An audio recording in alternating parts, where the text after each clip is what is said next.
സെക്രട്ടേറിയറ്റിന് മുന്നിൽ തുടരുന്ന സമരം ശക്തമാക്കി ആശാ വർക്കേഴ്സ് അസോസിയേഷൻ മുഖ്യമന്ത്രിയുടെ ഔദ്യോഗിക വസതിയിലേക്ക് മാർച്ച് നടത്തി. വിവിധ ആവശ്യങ്ങൾ ഉന്നയിച്ച് കഴിഞ്ഞ 8 മാസക്കാലമായി സമരം തുടരുകയാണ് ASHA health workers association. Honorarium വർദ്ധിപ്പിക്കുക, വിരമിക്കൽ ആനുകൂല്യം നൽകുക, പെൻഷൻ നൽകുക എന്നീ ആവശ്യങ്ങൾ ഉന്നയിച്ച് നടത്തുന്ന സമരം 8 മാസം പിന്നിടുമ്പോഴാണ് ആശാ പ്രവർത്തകർ മുഖ്യമന്ത്രിയുടെ ഔദ്യോഗിക വസതിയിലേക്ക് മാർച്ച് നടത്തിയത്. PMG ജംഗ്ഷനിൽ നിന്ന് തുടങ്ങി ക്ലിഫ് ഹൗസ് വരെയായിരുന്നു പ്രതിഷേധം. പ്രവർത്തകരെ പോലീസ് ബാരിക്കേഡ് വെച്ച് തടഞ്ഞു. 3ലധികം തവണ ജലപീരങ്കി പ്രയോഗിച്ചു. മുഖ്യമന്ത്രിയെ കാണാതെ തിരിച്ചു പോകില്ലെന്ന നിലപാടിലായിരുന്നു ആശാ ഹെൽത്ത് വർക്കേഴ്സ് അസോസിയേഷൻ.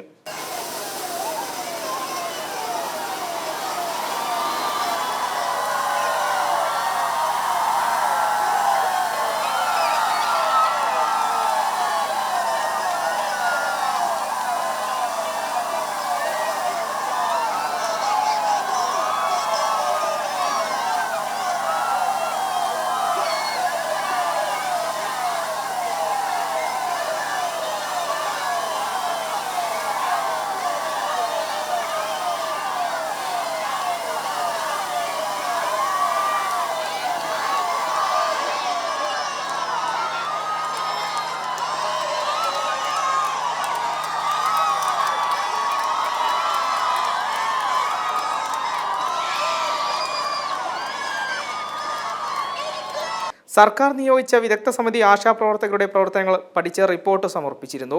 മാസങ്ങൾ കഴിഞ്ഞിട്ടും റിപ്പോർട്ട് പോലും പരിഗണിക്കാൻ സർക്കാർ ഇതുവരെ തയ്യാറായില്ലെന്നും പ്രവർത്തകർ ആരോപിക്കുന്നു.